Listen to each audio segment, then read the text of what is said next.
you're asking the questions that are leading the right direction, eventually the client will go, when do we start? That's it. And they'll be pulling out their wallet going, okay, when do I start? Where do I sign? Because if you're asking the questions, it'll help them determine what they really want. And at some point they're going to, and you may give them a little part of education, of course, on the product or something like that. But that's part of the process.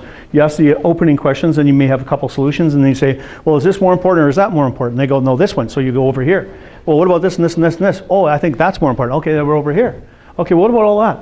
Oh, I need to be over here. And before you know it, if you're asking the questions the right way, the client's going to go, okay, I'm ready already. Just take my money. Now imagine this, if you had a guaranteed way that you could, 3 different questions that you could ask people, you could walk up to anybody and you could see if they were a client potentially or not, and you could walk up and you could go, hi, my name's Rich. How you doing? I have 3 questions for you, Jeff. Would you mind if I just take a minute and ask you a couple of them? And you could go, right? Can you imagine how powerful that would be? That's part of your client process, right? Can you write those? Yeah. Every industry is different, but you know what? There's usually 3 different things that they're talking about. So let's write this one down. Not in your book, but it's in my personal one. They have an issue with time. There's always going to be something around time or the physicality of time. And so in your industry, it might look slightly different, but think about that. If there was a time issue with my clientele, what would that be? Never take time for myself. Right? Heather, by the time you realize that you don't have what you got. Margaret, every time I try, I take all and put all that energy into it, but I never seem to get anything done. Paul, it's too much trouble for me to try and switch over from the big ones. Furnace, by the time they realize you need you to come in and check that furnace out, it's too late. Time. You see? Time. Control. No, control. I love control. I just did the whole room.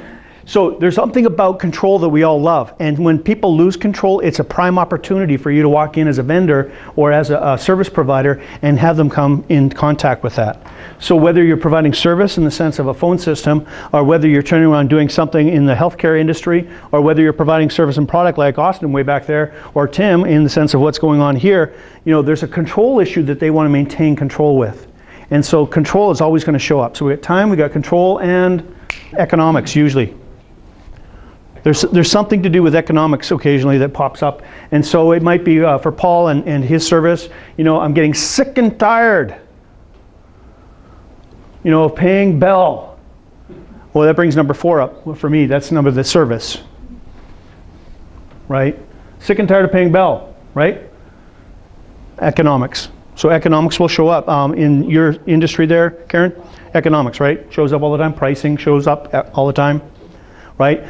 For our webmaster here, I'm going to call you the web guy. Master Web. Spider Web guy.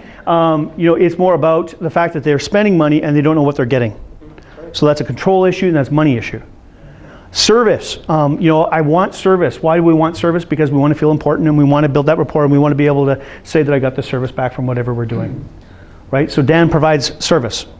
He's got bins, but he provides the service. He takes the stuff to make sure that he doesn't rep up their front lawn and all that kind of stuff when he drops the bin or on their driveway. He does all those special things. Service is important. So you've got really 4 different areas that you can actually have a question that's going to get their attention. You can qualify your client in some way, some aspect, to help them figure out whether they're your client or not. They got to be curious questions. Have you ever noticed this and found this? Have you ever found yourself in a position like this? Whether you're helping them in a service or you're helping them in a product, your product provides something tangibly that they can get out of it, and there's also the emotional part of that as well. So if we just leave it to the product itself, it's not enough. It's the emotional gain that they get from that.